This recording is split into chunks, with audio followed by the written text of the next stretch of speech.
손흥민이 프리미어리그 역사에 단 6명밖에 없는 대기록을 작성하면서 올 시즌을 마무리하게 되었습니다. 2023-2024 프리미어리그 38라운드 경기에서 토트넘이 셰필드를 상대해서 전반 1대0, 후반 2대0으로 3골을 넣고 무실점을 하면서 기분 좋은 승리로 마치게 되었습니다. 손흥민은 첫 번째 골에서 팬들이 바라던 어시스트를 기록하면서 10-10 기록을 달성했습니다.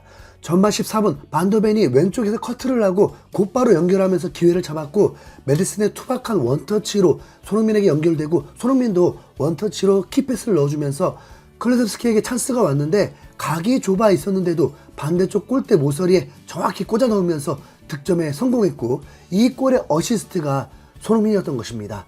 솔직히 이 어시스트가 마냥 기쁘진 않았습니다. 시간은 많이 남았고 마치 어시스트는 당연하게 생각하고 남은 시간 동안 손흥민의 대활약 끝에 골도 많이 넣길 바랐기 때문입니다. 손흥민으로 시작된 선제골이길 바랬는데 오히려 다음 시즌 꼭 작별이 되길 원한 클루세스키가 골을 성공시키니까 살짝 당황스럽더라고요.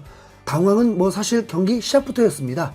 아자아자 했는데 전반 10분여 동안 셰필드에게 오히려 실점 위기를 겪어버리면서 토트넘은 전혀 안정적이지 못했습니다.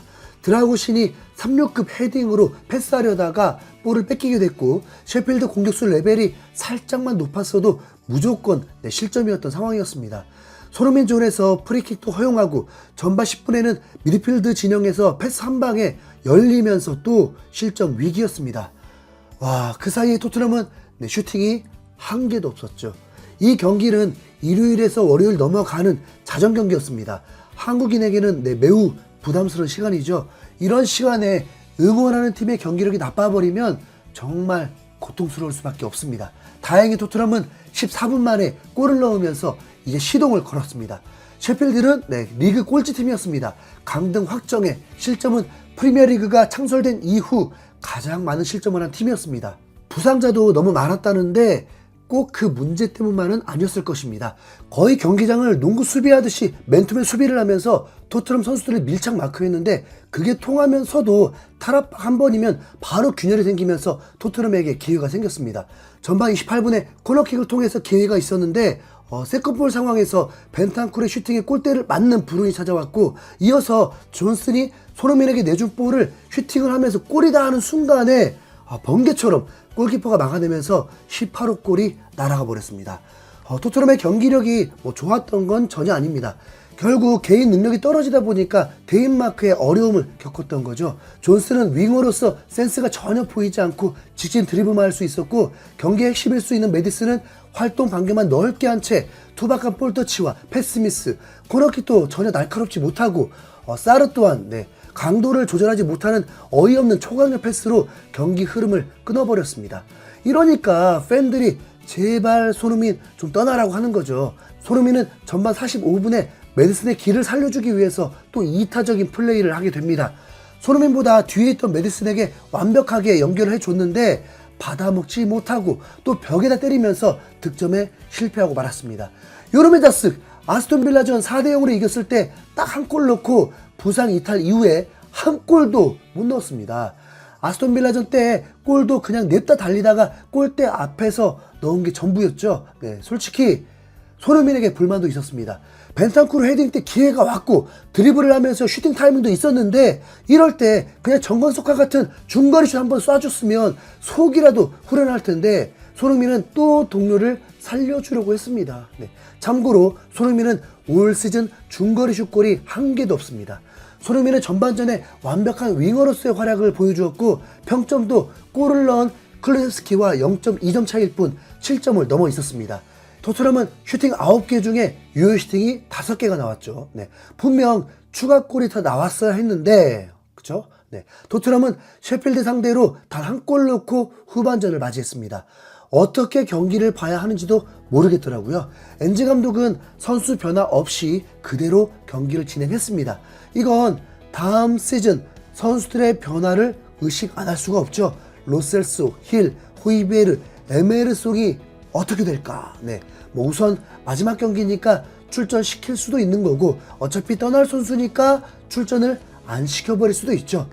토트넘은 후반전에 2골을 더 넣었는데 포로의 속 시원한 강력한 슈팅과 클루제프스키가 멀티골을 넣으면서 3대 0으로 승리했습니다.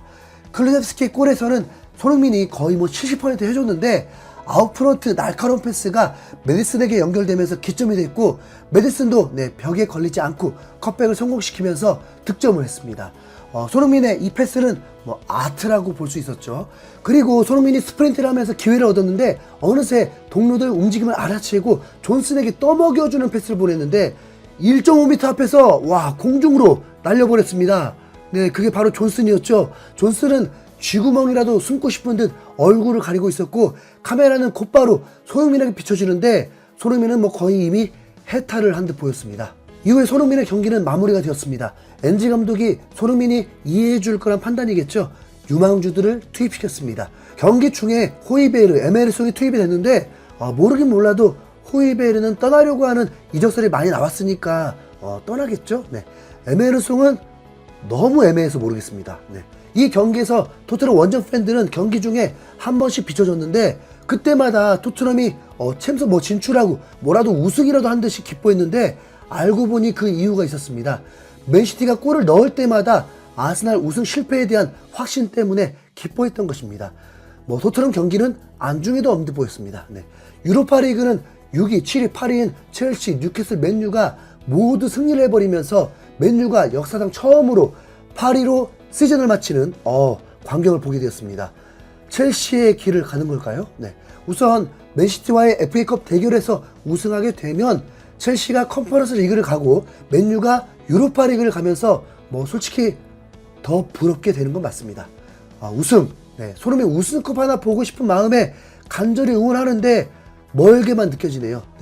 엔지 감독은 경기 인터뷰에서 좋았고 다사다난했다. 분명 시즌 막판 모습이 만족스럽지 않긴 하지만 우리는 시즌 내내 5위권 안에 있었다.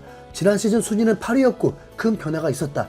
선수들도 많이 바뀌었고 축구 스타일, 훈련 내용도 많이 달라졌다.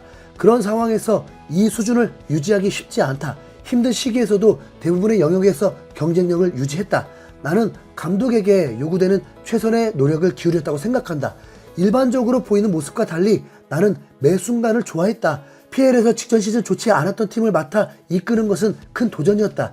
순탄하지만은 않을 거란 건 알고 있었다. 그래서 모든 과정을 즐겼다고 답했습니다. 그리고 그래도 손흥민 팬으로서 기대가 되는 한마디를 했습니다.